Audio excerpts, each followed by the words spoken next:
Hello everyone, this is Manish. Welcome back to YouTube channel Corpus Juris. जैसा कि आप लोगों ने देखा था कि इसके पहले हम जो है डिस्कस किए थे साइटोलॉजी के बारे में। ठीक है, साइटोलॉजी जो है उसमें हमने कंप्लीट वन शॉर्ट वीडियोस में हमने कवर किया पूरा पूरे जितने भी सेल थे और उसके कंपोनेंट के बारे में। ठीक है, यदि आप जुडिशरी की प्रिपरेशन कर रहे हो तो जैसे कि आपको पता होगा कि 12 को एग्ज़ाम का डेट आ गया है, एडमिट कार्ड जारी हो चुके हैं। तो अभी हम लोग करने वाले रिवीजन, जो भी बचे हुए पॉइंट्स हैं कोशिश करेंगे कि जितना भी इजी वे में हो उसको हम समझा सकें, ताकि बायोलॉजी से रिलेटेड जो भी क्वेश्चन है वो आपका कवर हो चुके। ठीक है, तो अभी हम देखेंगे क्या ह्यूमन न्यूट्रिशन के बारे में। ठीक है, तो ह्यूमन न्यूट्रिशन में क्या होता है, सबसे पहले तो न्यूट्रिशन क्या होता है। ठीक है, तो क्या होता है कि जो न्यूट्रिशन होता है ब्रेक डाउन ऑफ फूड होता है। ब्रेक डाउन ऑफ फूड यानी कि भोजन का टूटना। और यही नहीं, भोजन का टूटना किस वजह से, ये टूट करके हमको क्या दे, एनर्जी दे। ठीक है, भोजन टूट करके हमको क्या दे, एनर्जी दे। यानी ऊर्जा बनाने के लिए जो है, जो भी चीज़ हम लेते हैं वो क्या कहलाता है, न्यूट्रिशन कहलाता है। ठीक है, यानी उस जो हम जो जैसे क्या खाते हैं, जो जो कुछ भी खाते हैं ना वो होता है कॉम्प्लेक्स, यानी कि कॉम्प्लेक्स फूड होता है जो भी कुछ हम इनटेक करते हैं। अब उसके बाद जो है वो कॉम्प्लेक्स फूड क्या होता है, सिंपलर सिंपलर फूड में या सिंपलर सब्सटेंस में वो क्या होता है, ब्रेक हो जाता है। और ब्रेक होकर के जो है हमको क्या देता है, एनर्जी देती है, गिव एनर्जी। ठीक है, यानी टूट करके जो है हमको एनर्जी प्रोवाइड्स करती है, जिसे हम कहते हैं न्यूट्रिशन। तो अभी हम देखने वाले हैं कि ह्यूमन के अंदर जो है न्यूट्रिशन की क्या प्रोसेस है। ठीक है, तो जिसको हम बोलते हैं फूड प्रोसेस। तो हमारे बॉडी में जो फूड का प्रोसेसिंग होता है वो किन किन प्रोसेस से होके चलता है। तो टोटल 5 प्रोसेस हैं इसमें। सबसे पहले जिसे बोलते हैं हम लोग इंजेशन। इंजेशन का मतलब होता है कि taking a food taking food in our mouth taking food in our mouth, यानी कि जैसे ही हम जो है अपने जो भी बाइट्स होते हैं, ठीक है, खाने के टुकड़े होते हैं, उसको उठा करके मुंह में रख रख लेते हैं, तो वो इंजेशन कहलाता है। अब देखो इंजेक्शन में क्या होता है, कौन कौन से हिस्से बॉडी मतलब आते हैं पार्ट। तो सबसे पहले जो है माउथ, यानी कि जिसमें वोकल कैविटी आ जाएगा आपका, उसमें जो है इम्पोर्टेंट हो जाएंगे। टंग आ जाएगा, फिर टंग के साथ साथ जो है टीथ आ जाएंगे। ठीक है, और उसके बाद जो है टीथ के साथ साथ सलाइवा वगैरह भी मिक्स होते हैं, तो ये सब जो उसमें इंजेक्शन में पार्टिसिपेट करते हैं। ठीक है, नंबर 2 जो है प्रोसेस होता है डाइजेशन का। ठीक है, डाइजेशन जो है इसके इंजेक्शन के जस्ट बाद वाला प्रोसेस है। उसके बाद जिसे कहते हैं पाचन। ठीक है, और उसके बाद अगला जो पॉइंट आता है जिसे बोलते हैं एब्जॉर्प्शन। ठीक है, एब्जॉर्प्शन। नेक्स्ट आता है एसिमिलेशन। एसिमिलेशन। ठीक है, तो ये इंजेक्शन हो गया, डाइजेशन हो गया, absorption, assimilation, and then last जो होता है एक्सक्रीशन होता है।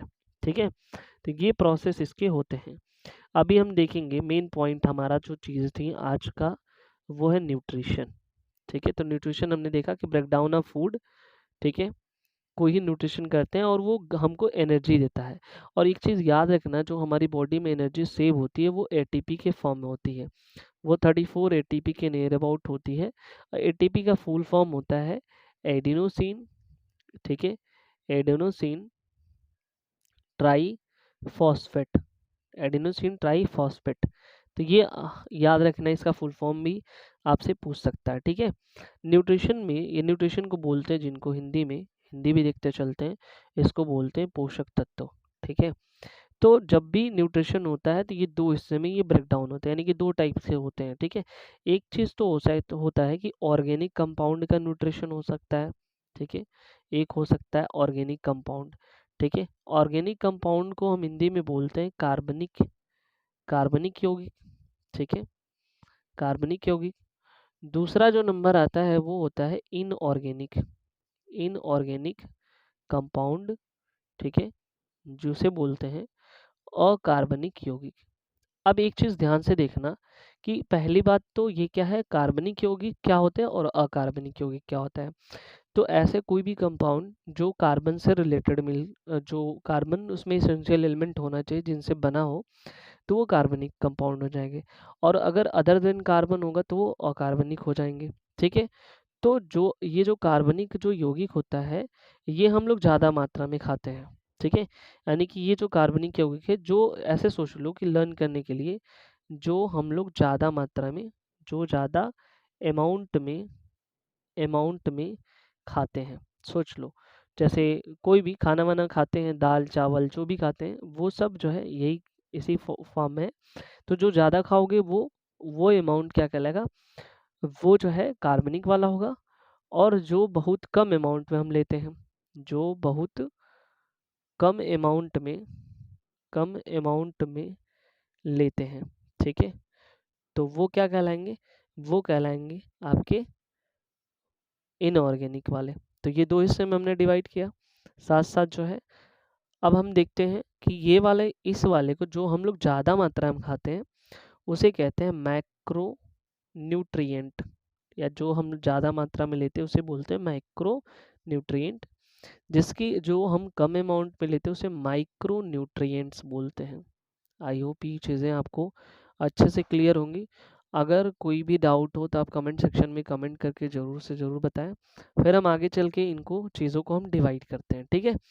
अब देखो ऑर्गेनिक कंपाउंड में हमको तो ये पता चल गया कि हाँ ये चीज़ें यहाँ पे कम लेते हैं या ऐसे जो ज़्यादा अमाउंट में रहते हैं। लेकिन अगर हमको ऐसे समझना हो एग्जाम्पल के हिसाब से तो फिर कैसे समझेंगे। ठीक है।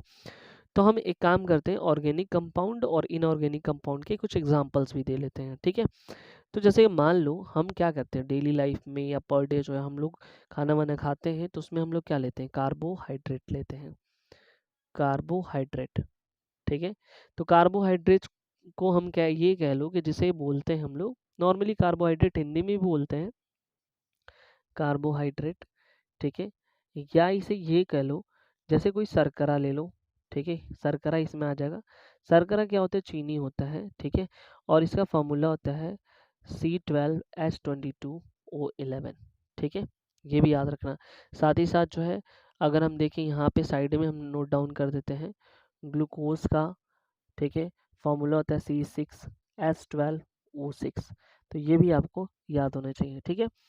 अब हम अगला जो पॉइंट हम बात करने वाले हैं, इसका जो सेकंड है कार्बोहाइड्रेट के अलावा, वो है प्रोटीन।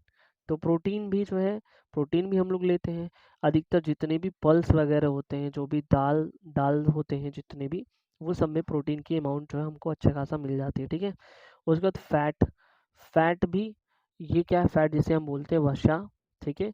ये भी जो है ऑर्गेनिक कंपाउंड है। देन विटामिन, विटामिन भी क्या है, एक ऑर्गेनिक कंपाउंड है। ठीक है। तो आई होप ये चीज़ें समझ में आया कि आपको ऑर्गेनिक और इनऑर्गेनिक में क्या चीज़ें हैं, क्या डिफरेंसेस है। अच्छा यहाँ पे इनऑर्गेनिक भी देख लेते हैं। ठीक है। तो हम लोग पानी तो पीते ही हैं। ठीक है। तो पानी जो होता है जिसका फॉर्मूला होता है H2O। ठीक है। अब एक चीज़ और भी बता दी यहीं साथ ही साथ, H2O में एक होता है D2O। ठीक है ना। तो एक ये वाला जो होता है वो सॉफ्ट वाटर होता है। ठीक है। और इस वाले अगर फॉर्मूले को हम देखें तो हार्ड वाटर बोलेंगे। तो जो हम लोग इनटेक करते हैं वाटर का वो सॉफ्ट वाटर ही लेते हैं। उसके बाद हम बॉडी में अपने न्यूट्रिशन के थ्रू जो है मिनरल वगैरह को जो है भी लेते हैं, जिसको बोलते हैं खनिज। ठीक है। तो इनकी भी अमाउंट हमारे बॉडी में ज़रूरत है, जिनकी हम अमाउंट कम लेते हैं। ठीक है। तो ये जो है हमको पता चला कि ये दो हिस्से में जो है इस तरह से डिवाइड हो गया। अब जो कुछ इंपॉर्टेंट है जहाँ से क्वेश्चन बनने वाले होते हैं उनको हम एक एक करके डिस्कस करते हैं। तो सबसे पहला पॉइंट हमको यहाँ पे पहला देख लेते हैं, जैसे कि कार्बोहाइड्रेट क्या होता है, फिर प्रोटीन क्या होता है, एक एक करके हम देखेंगे। ठीक है। अभी यहाँ पे नंबर फर्स्ट हम देखते हैं कार्बोहाइड्रेट। ठीक है। कार्बोहाइड्रेट के बारे में, तो कार्बोहाइड्रेट को हम बोलते हैं शर्करा। सिंपल सी बात है, कार्बोहाइड्रेट को क्या बोलेंगे, शर्करा।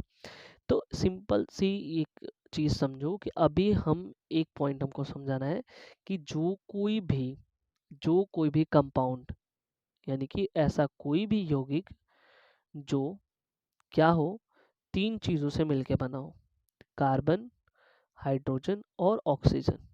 ये पॉइंट आपके दिमाग में होना चाहिए। कार्बन, हाइड्रोजन और ऑक्सीजन से अगर मिलने के बाद जो बनता है जो भी कंपाउंड, वो कहलाता है कार्बोहाइड्रेट। एग्जाम्पल हमने लिया, ग्लूकोज का एग्जाम्पल ले लो, ग्लूकोज हो गया, फ्रक्टोज हो गया, ये इसके एग्जाम्पल हैं, C6H12O6। ठीक है। वहीं हम बात करें अगर शुगर की, ठीक है, तो शुगर का एग्जाम्पल जैसे चीनी कहते हैं, ठीक है, या शर्करा कह लो, ठीक है, ये अभी हमने बताया C12H22O11। ठीक है। तो ये जो एग्जाम्पल है ये सब कंपाउंड के एग्जाम्पल हैं। और हमने बताया जो कार्बन, हाइड्रोजन, ऑक्सीजन होता है, तो इनका जो अनुपात होता है, ठीक है, वो 1:2:1 के ही फ्रैक्शन में होना चाहिए। ठीक है। जैसे मान लो अभी देखो इस वाले में C6H12O6 में, ठीक है, अब बताओ कार्बन कितना है, 6 है, हाइड्रोजन कितना है, 12 है, ये भी 6 है। तो अगर हम इसको काटे 6 1 जा 6, ऐसे हो गया, 6 2 जा 12, देखो 2 हुआ, 6 1 जा 6। तो बताओ ये इसके रेशियो में हुआ कि नहीं हुआ, हो गया ना। उसी तरह से अगर हम देखें तो ये हमेशा और हमेशा जो है 1:2:1 के फॉर्म में होना चाहिए। ठीक है। और ये सभी के सभी जो है क्या होते हैं, कार्बनिक यौगिक होते हैं। अगर हम देखें कि अगर मान लो कि 1 ग्राम हम कार्बोहाइड्रेट लेते हैं, सपोज कर लो 1 ग्राम कार्बोहाइड्रेट हमने लिया, तो कितने जो है कैलोरी एनर्जी के इक्वल होगा, तो ये 4.2 से अप्रॉक्स 4.3 कैलोरी जो है एनर्जी जो है हमको ये देता है। ये भी हमको लर्न करना है। और हमारे बॉडी में पता है कि जो कार्बोहाइड्रेट्स जो हम लोग डेली एनर्जी लेते हैं, 72 लेकर के 80% एनर्जी जो है हमारे बॉडी में, वो कौन देता है, कार्बोहाइड्रेट देता है। ठीक है। कार्बोहाइड्रेट में अगर मान लो कि चावल और रोटी के कंपेयरिंग करें तो सबसे ज़्यादा इंस्टेंट एनर्जी जो है, ठीक है, राइस देता है। ठीक, ये भी याद रखना कि राइस जो है तुरंत इंस्टेंट एनर्जी जो हमको प्रोवाइड करेगा। अब हम बात कर लेते हैं कि जैसे कि कार्बोहाइड्रेट जो है हमको डेली जो है कितना लेना चाहिए। ठीक है। तो पर डे अगर हम बात करें, ठीक है, पर डे जो है क्या होता है, लगभग जो है 350 से 400 ग्राम के करीब, 350 से 400 ग्राम जो है हमको डेली जो है कार्बोहाइड्रेट को क्या करना चाहिए, लेना चाहिए। ठीक है। अच्छा एक बात बताओ, कार्बोहाइड्रेट का कार्बोहाइड्रेट का डाइजेशन कहाँ होता है। ठीक है। कार्बोहाइड्रेट का डाइजेशन, तो कार्बोहाइड्रेट का डाइजेशन दो जगहों पे होता है। ठीक है।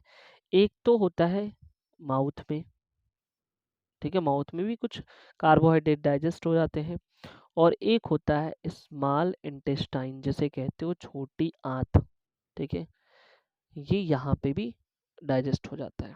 ठीक है। तो माउथ में देखो, माउथ में क्या होता है, सलाइवा होता है। सलाइवा जिस ग्लैंड से निकलता है उसे सलाइवरी ग्लैंड बोलते हैं, सलाइवरी ग्लैंड। ठीक है। अब जिसे लार्वा जो है लार ग्रंथि के नाम से जानते हैं। तो यहाँ पे जो माउथ में जो डाइजेशन होता है कार्बोहाइड्रेट का, वो होता है incomplete incomplete digestion, incomplete digestion. ये पॉइंट हमको ध्यान रखना है। और स्मॉल इंटेस्टाइन में जो डाइजेशन होता है वो कैसा होता है, कंप्लीट डाइजेशन होता है। ठीक है। तो यहाँ पे जो डाइजेशन तो वो कंप्लीट डाइजेशन होता है, और यहाँ पे जो है इनकम्प्लीट डाइजेशन होता है। जो सलाइवरी ग्लैंड है इसमें जो है टाइलिन एमाइलेज एंजाइम पाया जाता है। कौन सा, टाइलिन एमाइलेज एमाइलेज एंजाइम, जो क्या करता है, इसको पचाने का काम करता है। ठीक है।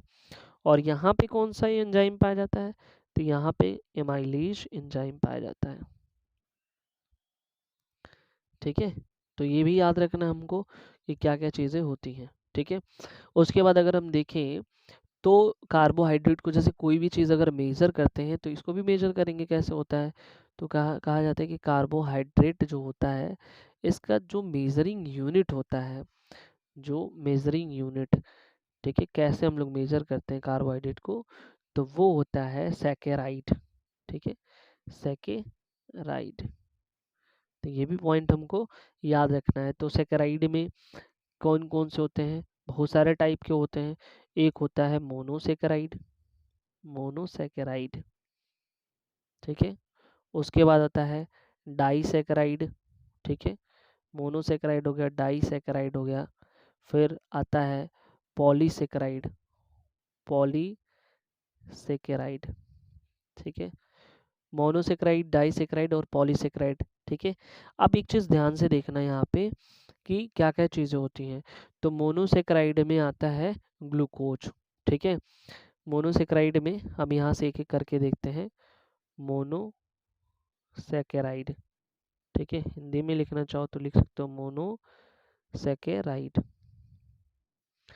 तो मोनोसेकेराइड में क्या होता है, यहाँ पे इसके एग्जाम्पल में एक एक करके देखते हैं। तो मोनोसेकेराइड में सबसे पहले ग्लूकोज की बात कर लेते हैं, ठीक है। तो ग्लूकोज क्या होता है, ग्लूकोज का पहले फॉर्मूला देखते हैं, C6H12O6, ये पॉइंट हो गया। ग्लूकोज जो है, ग्लूकोज जो है यहाँ पे हमको इंस्टेंट एनर्जी भी देता है। अधिकतर किसी को अगर सुस्ती वगैरह हो, जो भी दिक्कत हो, तो क्या होता है कि अगर इसको जो है ग्लूकोज चढ़ा दो तो फिर वो इंस्टेंट एनर्जी का काम करता है। कहाँ कहाँ मिलता है ये, कोई भी जो फ्रूट्स वगैरह खा लो, उनके जूसेस वगैरह ले लो, तो वहाँ पे जो है तुमको ग्लूकोज वगैरह मिल जाएंगे, ठीक है। उसके बाद जो है अगर फ्रक्टोज की बात करते हैं, फ्रक्टोज का भी फॉर्मूला यही होता है, ठीक है। यानी कि ये है फलों से मिलने वाली शर्करा, फलों से मिलने वाली शर्करा, ठीक है। यानी कि वो जो शुगर जो फ्रूट से मिलते हैं, जैसे मान लो शुगर केन ले लो, ठीक है, शुगर केन भी क्या है, फ्रक्टोज वहाँ पे मिलता है, ठीक है। और ये कह लो सिंपल सी बात, फ्रक्टोज जो है जो स्वीट चीज़ें होती है, स्वीट इसका मतलब ये नहीं कि मिठाई वगैरह में फ्रक्टोज है, मतलब स्वीट चीज़ें जैसे कि फ्रूट्स हुआ, कोई भी फ्रूट्स ले लो, है ना, वहाँ पे ये चीज़ें मिलती हैं, ठीक है। उसके बाद अगर आता है डाईसेकेराइड, तो डाईसेकेराइड को ही हम बोलते हैं, डाईसेकेराइड को ही हम बोलते हैं ओलिगोसेकेराइड। क्या बोलेंगे, ओलिगोसेकेराइड, ठीक है। तो यहाँ पे जो है दो या दो से अधिक मोनोसेकेराइड जब मिलते हैं तो यहाँ बनता है, इसका एग्जांपल लिख लो, सुक्रोज होता है। सुक्रोज क्या होता है, जब ग्लूकोज, याद रखना ग्लूकोज और फ्रक्टोज, ठीक है, दोनों मिलते हैं तो बनता है सुक्रोज, ये भी याद रखना। जब ग्लूकोज और फ्रक्टोज दोनों मिलते हैं तो बनता है क्या, सुक्रोज। इसके सोर्सेस क्या हैं, तो ये जो हम पढ़ रहे हैं सुक्रोज के सोर्सेस, तो सुक्रोज के सोर्सेस जो है जैसे मान लो हनी हुआ, ठीक है। उसके बाद जो है अगर हम देखें तो जो गुड़ होता है जिसको बोलते हैं जैगरी, ठीक है, गुड़ तो जानते ही होंगे, ठीक है, यहाँ पे ये चीज़ होता है। उसके बाद नॉर्मल जो चीनी चीनी होता है जिसको बोलते हैं टेबल शुगर, जैसे टेबल सॉल्ट होता है वैसे टेबल शुगर होता है, वो भी इसमें आता है, ठीक है। उसके बाद अगला पॉइंट आता है लैक्टोज के बारे में, ठीक है, ये काफ़ी इंपॉर्टेंट है लैक्टोज। तो ये यहाँ पे याद रखना कि जो मिल्क में शुगर पाया जाता है, ठीक है, मिल्क में शुगर पाया जाता है तो याद रखना उसको लैक्टोज बोलते हैं, ठीक है। यहाँ पे ग्लूकोज और गैलेक्टोज मिलते हैं, ग्लूकोज और ग्लैक्टोज मिलते हैं तो बनाता है लैक्टोज, ठीक है। और एक बात बता दें कि जो मिल्क में लैक्टोज होता है, ठीक है, तो वही बदल जाता है लैक्टिक एसिड में, लैक्टिक एसिड में। और यहाँ पे एक बैक्टीरिया जो मिलता है, जैसे हम लोग क्या कहते हैं कि दूध से दही बनाते हैं, मिल्क से हम लोग क्या बनाते हैं, कर्ड बनाते हैं, तो मिल्क में क्या होता है, लैक्टोज होता है, ठीक है। और यही लैक्टोज जो है किस में बदल जाता है, दही में, यानी कि दही में पाया जाता है लैक्टिक एसिड। और इसको बदलने के लिए एक जिम्मेदार है बैक्टीरिया जिसे बोलते हैं लैक्टोबैसिलस, ठीक है, बैक्टीरिया। तो यही जो इसको क्या करता है, कन्वर्ट कर देता है लैक्टोज को लैक्टिक एसिड में, ठीक है। अब आखिरी पॉइंट आता है इसका, ठीक है, अगर सेक्राइड वगैरह की बात करें तो यहाँ पे आता है माल्टोज। माल्टोज भी एक तरह का जो है ये ओलिगोसेक्राइड है। माल्टोज कहाँ पे पाया जाता है, तो सबसे पहले तो ये जो ड्राई फ्रूट्स होते हैं, ठीक है, जिसको मेवा बोलते हैं, वहाँ पे पाया जाता है, ठीक है। इसको जो आलमंड शुगर भी कहते हैं, ठीक है। और ये भी याद रखना जो माल्टोज होता है जो है मैक्सिमम एनर्जी हमको प्रोवाइड करता है। जैसे लोग बोलते हैं कि ड्राई फ्रूट्स वगैरह खाओ, ठीक है। उसके बाद दिमाग के लिए अच्छी होती है, दिमाग के लिए जो है अच्छी होती है, इसलिए लोग बोलते हैं बादाम वगैरह खाओ, ठीक है। क्योंकि जो हमारी बॉडी में माइंड को डेवलप करने के लिए जो भी इम्पोर्टेंट जो चीज़ें होती हैं वह यहाँ पे मिल जाती हैं, ठीक है। तो ये याद रखना कि ग्लूकोज और जो है ये माल्टोज हो गया, लैक्टोज हो गया, ये सारी चीज़ हो गए, ठीक है। एक पॉइंट बचता है स्टार्च के बारे में, जो पॉलीसेकेराइड के अंतर्गत आता है। स्टार्च हिंदी में भी इंग्लिश में भी इसको बोलते हैं स्टार्च, ठीक है। स्टार्च कहाँ कहाँ मिलेगा, देखो अगर तुम मक्का खाते हो, मक्के की रोटी खाते हो, आलू खाते हो, चावल खाते हो, ये सब स्टार्च यहाँ पे मिलते हैं। जो चावल में देखोगे मांड जो आता है ना, वो इंस्टेंट एनर्जी प्रोवाइड करता है, ये भी याद रखना। तो इसलिए पहले के लोग जो है मांड जो है पी करके जो है खेतों में जाया करते थे काम वगैरह करने, ठीक है। तो ये चीज़ था हमारे पास कि जो है ये एक तरीके का जो है स्टार्च जो है यहाँ पे। स्टार्च कहाँ पे मिलेगा, प्लांट में भी होता है, प्लांट में भी स्टार्च जो है जो मटेरियल्स जो भी फूड्स या जो न्यूट्रिशंस होते हैं वो कलेक्ट करके जो प्लांट्स उसको रखा रहता है। प्लांट्स में कहाँ पाए जाते हैं, जो उनके रूट्स होते हैं उनकी जड़ों में ये स्टार्च होते हैं, ठीक है। यानी कि ये क्या करता है, खाने को इकट्ठा करता है, संग्रहित करने का, कलेक्ट करने का काम करता है, ठीक है। तो आई होप ये चीज़ें आपको समझ में आ रही होंगी। अब हम जो है पॉइंट देखते हैं, जैसे कार्बोहाइड्रेट हो गया है। अब जो दूसरा पॉइंट हमारा आता है वो होता है प्रोटीन, ठीक है। तो प्रोटीन हम देख लेते हैं, प्रोटीन को हिंदी इंग्लिश में दोनों सेम ही बोलते हैं, ठीक है। तो क्या ये होता है प्रोटीन के बारे में, तो प्रोटीन सबसे पहले तो देखो कि इसका नाम कौन रखा था, ठीक है। यानी कि अगर इसका देखें जो पॉइंट पूछा जाता है कि इसका नामकरण कौन किया, तो नामकरण जो है एक वैज्ञानिक थे वर्जिलियस, ठीक है। नाम सुना होगा, वर्जिलियस काफ़ी फेमस साइंटिस्ट है। तो वर्जिलियस ने इसका नामकरण किया, ठीक है। और उसके बाद अगर इसकी जो नामकरण देखो कोई और क्या है, खोजकर्ता कोई और है, ठीक है। तो खोजकर्ता जो है एक वैज्ञानिक थे जिनका नाम था मूलर, ठीक है। इन्होंने खोज किया और उन्होंने बताया कि देखो, और ये जो है ना प्रोटीन क्या होता है, अमीनो एसिड से बनता है, यही कह लो कि अमीनो एसिड से बना होता है, ठीक है। तो यह अमीनो एसिड से बना होता है। सारे देखो जितना पॉइंट है ना सारा इम्पोर्टेंट है तुम्हारे लिए, ठीक है। तो पहला पॉइंट ये कि नामकरण वर्जिलियस, खोजकर्ता मूलर, और ये अमीनो एसिड से बना होता है, ठीक है। इसमें क्या होता है, ये प्रोटीन हमारे लिए क्यों इम्पोर्टेंट है, तो प्रोटीन सिंपल सी बात है ग्रोथ के लिए प्लस डेवलपमेंट के लिए, यानी कि बॉडी के ग्रोथ और डेवलपमेंट के लिए प्रोटीन जो क्या होता है बहुत ही सहायक होता है, बहुत हेल्पफुल होता है, ठीक है। ये भी याद रखना। उसके बाद जो अगर हम देखें कहाँ कहाँ इसके सोर्सेस हो सकते हैं, मतलब प्रोटीन के सोर्स क्या क्या हो सकते हैं, तो पहली बात तो देख लो जितने भी दाल वगैरह खाते हो तुम लोग, ठीक है, पल्सेस वगैरह हैं, तो वहाँ पे भी मिल जाएगा प्रोटीन काफ़ी अच्छा खासा। तो जो दाल में वगैरह मिलता है जो प्रोटीन उसको बोलते हैं प्रोलैमिनस प्रोटीन, प्रो यहाँ पे लिख देता हूँ, प्रोलैमिनस, प्रोलैमिनस प्रोटीन, ठीक है। तो ये हो गया प्रोलैमिनस प्रोटीन। उसके बाद अंडा वगैरह खाते हो, तो यहाँ पे मैं ऐसे बना रहा हूँ एक, ठीक है। जो अंडा होता है उसमें भी प्रोटीन पाया जाता है। अंडे में जो देखो जो एल्ब्यूमिन होता है वो प्रोटीन है, एल्ब्यूमिन, एल्ब्यूमिन प्रोटीन, ठीक है। तो पूछ सकता है, और 13% जो है, 13 to 14% जो है अंडे में प्रोटीन पाया जाता है, ये भी याद रखना, ठीक है। उसके बाद गेहूँ, ठीक है, गेहूँ जिसे बोलते हैं वीट, देखो यहाँ भी प्रोटीन पाया जाता है गेहूँ में। गेहूँ में ग्लूटामीन, ग्लूटामीन, ग्लूटामिन प्रोटीन पाया जाता है। एक चीज़ पते की बात बता रहा हूँ तुमको, ठीक है। जो गेहूँ होता है इसमें एसिड भी पाया जाता है जिसको बोलते हैं ग्लूटेमिक एसिड। देखो इसी के साथ ही जो है जो भी एक्स्ट्रा पॉइंट रहेगा वो मैं डिस्कस करते चलाऊँगा, ठीक है।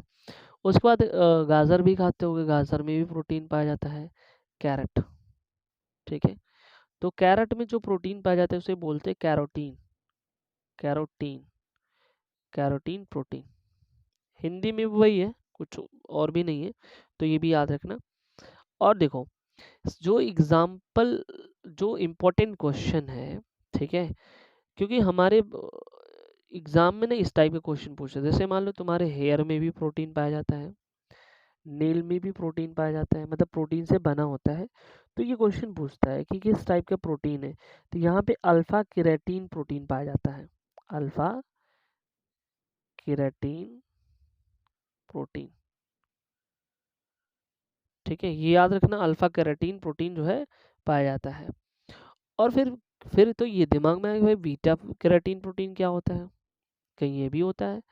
तो देखो जो मकड़ियाँ वगैरह होती हैं, ठीक है, अपना जो घर बनाती है, जो जाल बनाती हैं, ठीक है, जो वेब्स जिसे बोलते हैं, तो जो जाल बनाती हैं वो जो है बीटा ग्रुप, जो बीटा केराटीन होता है उससे बनी होती है, ठीक है, तो ये याद रखना। तो ये कुछ इम्पोर्टेंट पॉइंट है। और देखो जिसमें ना क्या होता है कि देखो अधिकतर क्या होता है कि कुछ लोगों के बाल जो है, जो हेयर होते हैं, ध्यान से देखना अगर, तो कुछ लोगों के जो हेयर होते हैं स्ट्रेट होते हैं, ठीक है, और कुछ लोगों के बाल कर्ली होते हैं। अब ये इसका भी रीज़न है, ऐसे नहीं है कि स्ट्रेट और कर्ली होता है, यहाँ पे जो क्या होता है प्रोटीन का सारा खेल होता है, ठीक है, जिनमें क्रिएटिन प्रोटीन के कारण भी देखो बाल और जो नेल होते हैं इन दोनों में क्रिएटिन प्रोटीन ही है, ठीक है। तो केराटिन प्रोटीन में किस केराटिन प्रोटीन की कमी से ये बाल स्ट्रेट हो जाते हैं या किसकी अधिकता से ये बाल जो है कर्ली हो जाते हैं, ठीक है। तो जब कभी भी केराटिन प्रोटीन जो है क्या होता है रहता है हमारी बॉडी में, मतलब बॉडी में कह लो या हेयर में, तो वहाँ पे जो बाल स्ट्रेट हो जाते हैं किसके वजह से, केराटिन प्रोटीन की वजह से। केराटिन प्रोटीन की वजह से तुम्हारा बाल स्ट्रेट हो जाए, लेकिन जब उसमें जो फास्फोरस की अमाउंट मिल जाती है, यानी केराटिन प्रोटीन के साथ साथ जो है प्लस फास्फोरस भी जोड़ लो, अगर उसमें मिला हुआ है, तो जिसकी वजह से हेयर जो है क्या हो जाएगा, कर्ली हो जाएगा। ये भी याद रखना कि क्यों ऐसा हो जाता है, ठीक है। तो यहाँ पे जो है अच्छा कुछ देखोगे जो क्या होता है गर्ल्स में, गर्ल्स है, कुछ गर्ल्स क्या कहती हैं, इसको जो है बाल को स्ट्रेट कराती हैं लड़कियां, केराटिन प्रोटीन जो है ट्रीटमेंट जिसे बोलते हैं, तो केराटिन प्रोटीन ट्रीटमेंट इसको बोलते हैं, जिसके वजह से जो है ये अगर करवा लो तो जो हेयर है ना वो हेयर क्या हो जाएगा, स्ट्रेट हो जाएगा, ठीक है, तो उसकी कमी की पूर्ति हो जाएगी, तो ये भी याद रखना। अब कुछ हम प्रोटीन्स की बात करते हैं जो हमारे लिए इम्पोर्टेंट है। इम्पोर्टेंट प्रोटीन्स, हमारे बॉडी में बहुत जगहों पे प्रोटीन्स पाए जाते हैं, तो पॉइंट कौन कौन से हैं, नंबर फर्स्ट जिसे बोलते हैं कोलेजिन प्रोटीन, कोलेजिन प्रोटीन ये कहाँ होता है, एग्जाम में पूछा हुआ क्वेश्चन है, कोलेजिन प्रोटीन जो है ये कहाँ होता है, त्वचा में पाया जाता है, स्किन में पाया जाता है, ये भी पॉइंट याद रखना। उसके बाद ओशिन प्रोटीन, ओशिन प्रोटीन, ठीक है, ओशिन प्रोटीन जो है कहाँ पाया जाता है, बोन्स में पाया जाता है, हड्डियों में पाया जाता है। उसके बाद अगला जो है एसिटीन या जिसे बोलते हैं और माइसिन, ये दोनों जो है मसल्स में पाए जाते हैं, ठीक है। क्लॉट, क्लॉट प्रोटीन, तो ये सिंपल सी बात है, क्लॉट प्रोटीन जो है ब्लड के क्लॉटिंग के लिए हेल्प करते हैं, जिसमें फाइब्रोनोजिन जो है थ्रोम्बिन, प्रोथ्रोम्बिन, तो यहाँ पे क्लॉट प्रोटीन में टोटल जो है देखो वो भी मैं लिख दे रहा हूँ, क्लॉटिंग प्रोटीन के लिए कौन कौन से हेल्प करते हैं, तो थ्रोम्बिन हो गया, थ्रोम्बिन भी एक प्रोटीन है, प्रोथ्रोम्बिन हो गया, प्रोथ्रोम्बिन, ठीक है, फाइब्रिन, फाइब्रिन, फाइब्रिनोजेन, फाइब्रिनोजेन, ठीक है, ग्लोबुलिन, ठीक है। तो ये सब जो है और टोटल 5 टाइप के जो है प्रोटीन जो है क्लॉट प्रोटीन कहलाते हैं, ठीक है। और एक आखिरी प्रोटीन है केसीन प्रोटीन, केसीन प्रोटीन देखो यहाँ पे ये पाया जाता है दूध में, ठीक है, ये कहाँ पाया जाता है, मिल्क में। तो एक क्वेश्चन पूछता है कि कहाँ पे पाया जाएगा, तो ये मिल्क में पाया जाएगा। तो आई होप ये चीज़ें आपको समझ में आ रही होंगी। तो हमने प्रोटीन के बारे में देख लिया क्या क्या चीज़ें होती हैं। अब थोड़ा सा एक चीज़ और डिस्कस करते हैं कि प्रोटीन की कमी से क्या होता है। प्रोटीन की कमी अगर हो गई तुम्हारे बॉडी में, ठीक है, डिफिशियंसी ऑफ प्रोटीन हो गया तो फिर क्या क्या हो सकता है। तो देखो प्रोटीन की अगर कमी होगी तो दो चीज़ें होंगी। ये दोनों दोनों बीमारी का नाम है जिसको बोलते हैं क्वाशियारकर। ठीक है,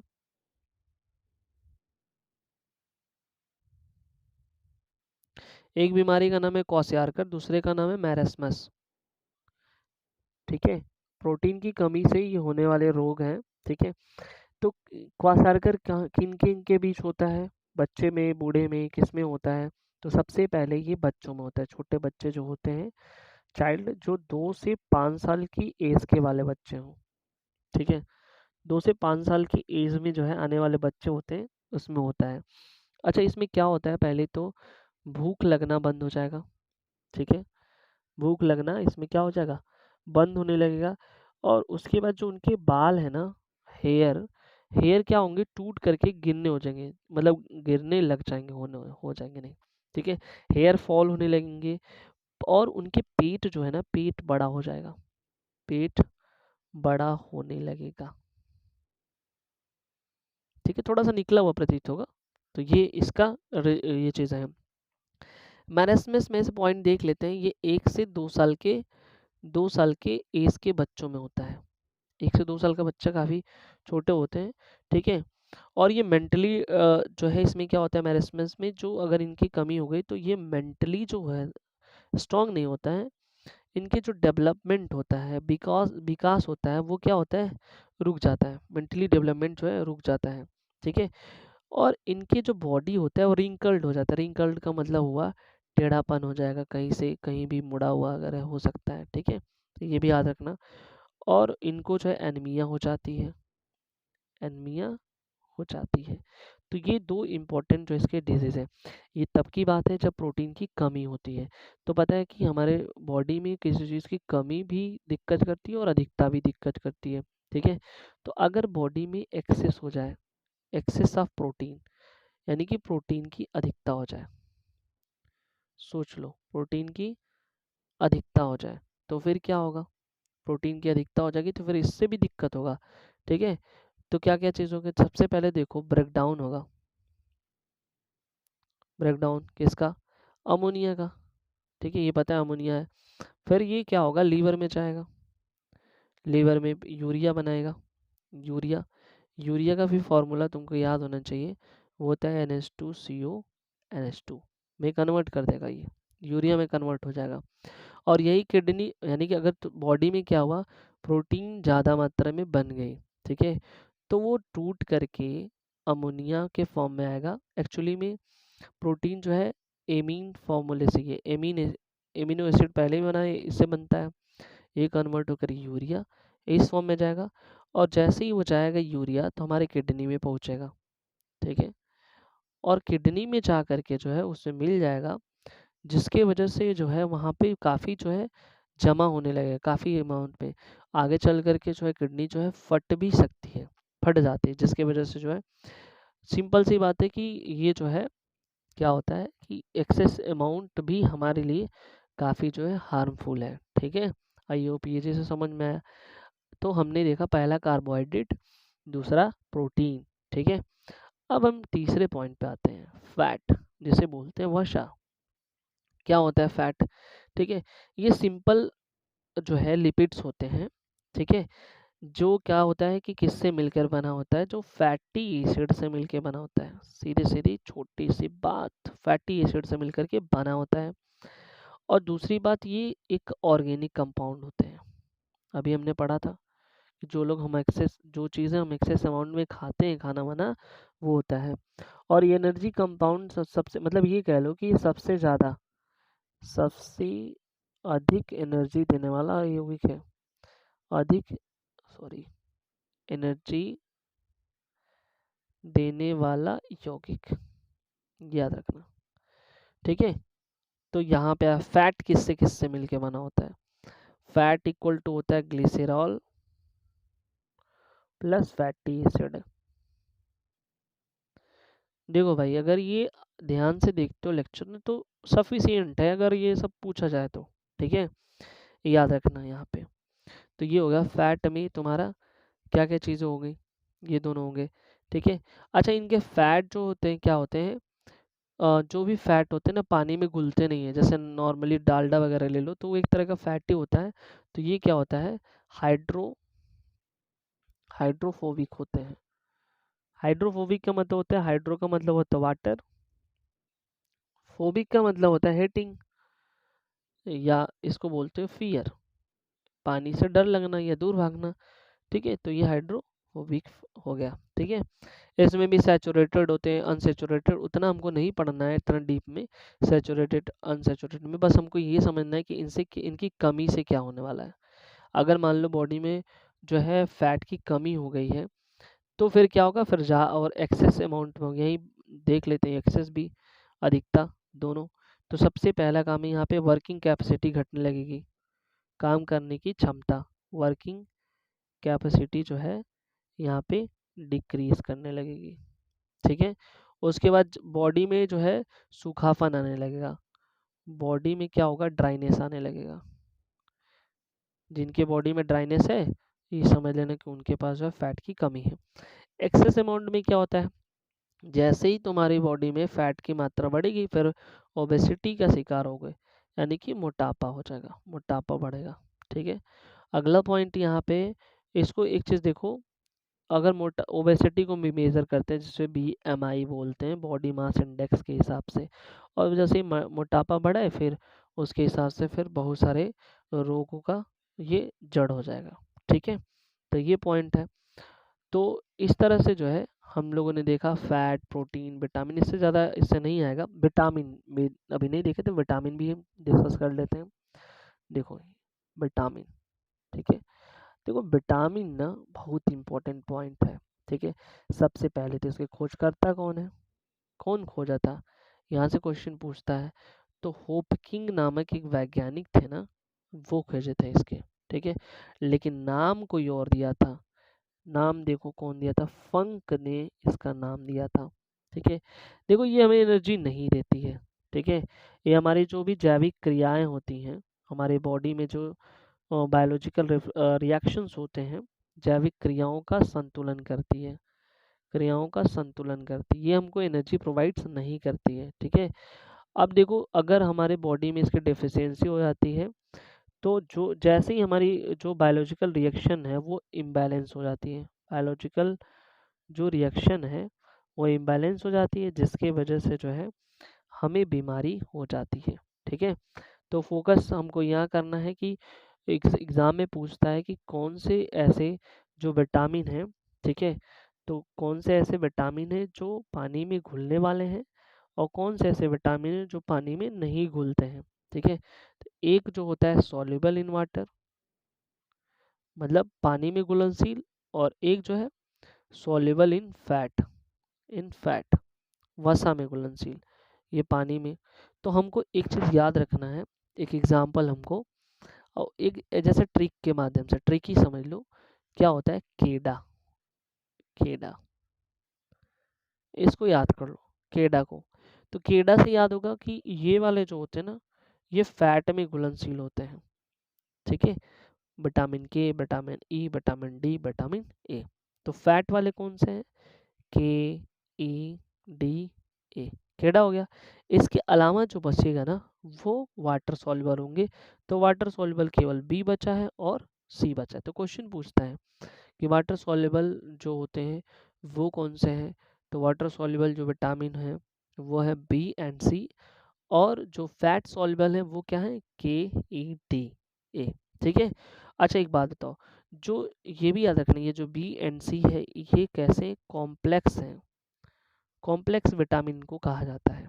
ठीक है, तो अब हम एक एक करके देखेंगे अच्छे से, जो फैट सॉल्युबल विटामिन है केडा, और सॉल्युबल जो पानी में यानी कि वाटर सॉल्युबल विटामिन को। ठीक है, क्योंकि यहाँ से क्वेश्चन काफ़ी अच्छे से बनते हैं। ठीक है,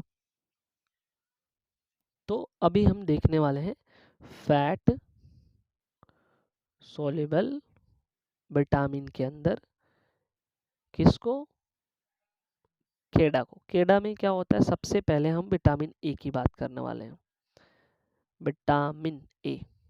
देखो विटामिन ए ना, इससे क्वेश्चन पूछता है अच्छा खासा था। ठीक है, क्या क्या चीज़ पूछता है उन सारे पॉइंट्स को हम यहाँ पे लिखेंगे।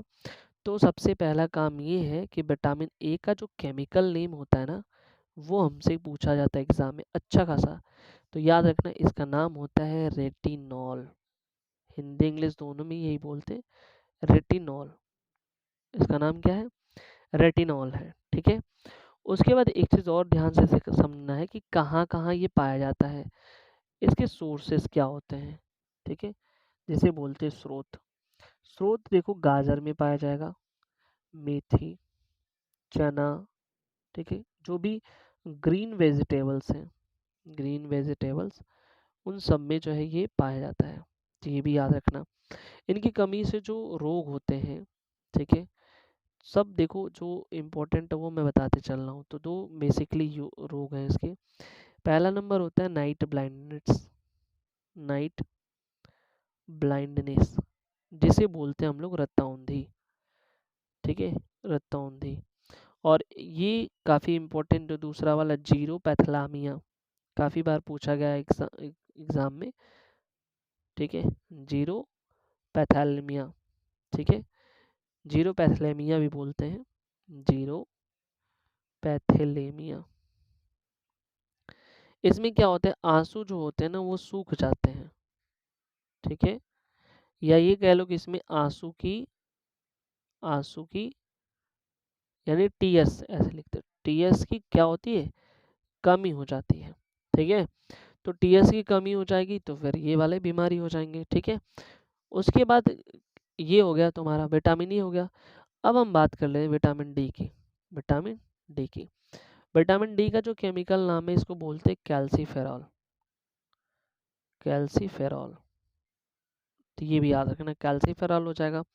ये विटामिन डी सबको पता है कि जो बोन्स होते हैं, हमारी हड्डियां होती हैं, उनको स्ट्रॉन्गनेस प्रोवाइड करता है, मतलब हड्डियों को मजबूत बनाता है। स्रोत क्या है इसके, मिल्क हो गया। ठीक है, उसके बाद सनलाइट से भी अच्छा खासा सोर्सेस है इसका, सनलाइट है, फ्रूट्स हैं। ठीक है, इसकी बीमारी क्या है, इसकी बीमारी देखो, अधिकतर जो है इसका जो बीमारी है, डिजीज़ है, वो कहाँ पाया जाएगा, तो यहाँ पे आता है तुम्हारा चाइल्ड में। चाइल्ड में एक बीमारी होती है बच्चों में, जिसे बोलते हैं हम लोग रिकेट्स। रिकेट्स में क्या होता है, हड्डियाँ जो है कमज़ोर हो जाती हैं। ठीक है, और एक होता है ऑस्टोमेलेसिया।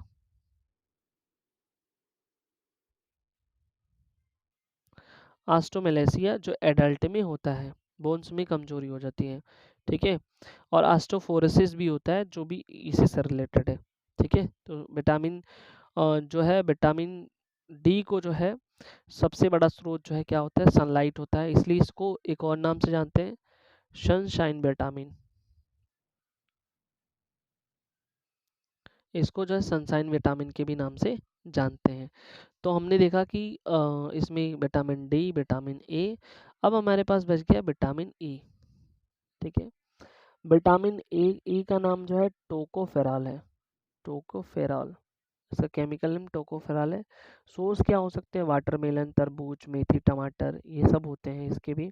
ठीक है, और ये जो है विटामिन ए तब काम वो दिक्कत हो जाता है जब जैसे इसकी कमी अगर जैसे हुई, ये खास करके बुढ़ापे में, उम्र से पहले बुढ़ापा हो जाता है अगर विटामिन ई की कमी हो गई है। तो सोचो कि अगर मान लो कि जिस व्यक्ति के अंदर हुआ है, एज हुआ ही नहीं उसका अभी, ठीक है, फिर भी वो क्या दिखने लगता है, बूढ़ा दिखने लगता है। तो कह रहा है कि उम्र से पहले ही क्या हो जाता है, ये हो जाता है। और लड़कियों में सबसे ज़्यादा अगर कह रहा है विटामिन की कमी हो जाती है, विटामिन ई की, तो वो बांझपन का शिकार हो जाती हैं। ठीक है, याद रखना। फर्टिलिटी जो है, ये कह लो कि उनकी जो फर्टिलिटी होती है, इसकी वजह से वो क्या होती है, डिक्रीज हो जाती है। याद रखना, फर्टिलिटी क्या होगी, डिक्रीज हो जाएगी इसकी वजह से।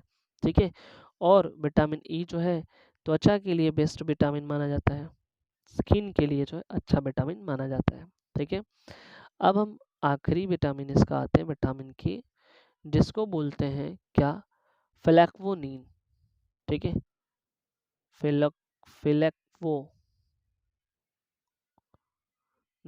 स्रोत, इसका सोर्स क्या, पालक है, दूध है, अंडा है, सोयाबीन है। विटामिन के जो है जब ब्लड का थक्का नहीं बनता है, मतलब इसकी कमी से, ऐसे सोच लो, इसकी कमी से जो है ब्लड क्लॉट ही नहीं होता है, ब्लड क्लॉटिंग नहीं होता है, तो ब्लीडिंग नहीं रुकेगी। ठीक है, तो याद रखना ब्लड क्लॉटिंग के लिए विटामिन के जो है काफ़ी इंपॉर्टेंट होता है, एग्जाम में पूछा जाता है कौन से विटामिन जो है यहाँ पे होता है। अब जो है बचे हैं कुछ इंपॉर्टेंट विटामिन, उनके नाम जो एग्जाम में पूछे जाते हैं वो हम देख लेते हैं काफ़ी अच्छे से। ठीक है, और यही इंपॉर्टेंट हो जाएगा। ठीक है, तो बच गया विटामिन बी। देखो विटामिन बी में कई सारे कैटेगरीज है। ठीक है, एक हो गया B1, तो जबकि इसका नाम हमसे पूछता है और कुछ नहीं इसमें ज़्यादा से, तो इसका नाम होता है थायोमीन। थायोमीन, विटामिन B1 का नाम है थायोमीन। उसके बाद जो है B2 जो है पूछा जाता है, B2 को बोलते हैं राइबोफ्लेविन। क्या बोलेंगे? राइबोफ्लेविन। तो ये हो गया, राइबोफ्लेविन हो गया। उसके बाद B2 के बाद आता है B3, जिसको बोलते हैं नियासिन। ठीक है, नियासिन। ठीक है, तो ये हो गया यहाँ पे। उसके बाद B5 भी आता है, जिसे पेंटेथोनिक B5 पेंटोथोनिक अम्ल बोलते हैं। ठीक है, उसके बाद विटामिन B6 आता है, पायरोडॉक्सिन। विटामिन जो है B6 सकता है, ये जो है पायरोडॉक्सिन, बस हमको याद करना है इसके नाम जो है। उसके बाद जो है विटामिन B7 आता है, जिसको बोलते हैं बायोटीन। ठीक है, अब बाकी तो विटामिन बी में और कुछ उतना नहीं है। विटामिन B12 हमारे लिए इम्पोर्टेंट है, B12। तो B12 का नाम जो है आपको याद होना चाहिए, साइनोकोबाल्मीन। यहाँ से क्वेश्चन पूछता है साइनोकोबाल्मीन।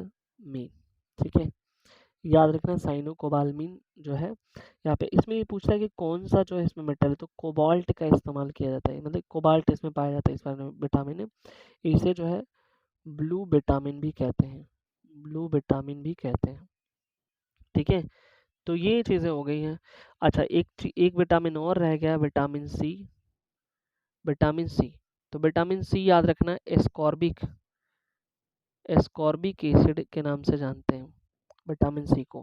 कहाँ कहाँ पाया जाता है? जितने भी फल होते हैं, फ्रूट्स होते हैं, जो खट्टे फ्रूट्स होते हैं, ठीक है, चाहे वो ऑरेंज हुआ, चाहे वो मैंगो हुआ, चाहे वो ग्रेप्स हुआ, ठीक है, चाहे वो आंवला हुआ, कुछ भी हुआ, मतलब जो खट्टे फल होते हैं उनमें ये पाया जाता है। ठीक है, इनकी जो कमी होती है, कमी कमी से क्या होता है, इन स्कर्वी नाम सुना होगा, स्कर्वी नामक रोग, मसूड़े में सूजन आ जाता है। ठीक है, और ये काफ़ी फेमस बीमारी है, तो आपसे ये पूछ सकता है। ठीक है, तो हम लोगों ने देखा कि जो है अब तक जो विटामिन से रिलेटेड चीज़ें थी, फैट, मिनरल, कार्बोहाइड्रेट, वो सारी चीज़ें हम लोगों ने डिस्कस किया आज के इस वीडियो में। तो काफ़ी हेल्पफुल आई थिंक आपके लिए होगा। मिलते हैं नेक्स्ट वीडियो में नेक्स्ट टॉपिक के साथ। ठीक है, थैंक यू सो मच।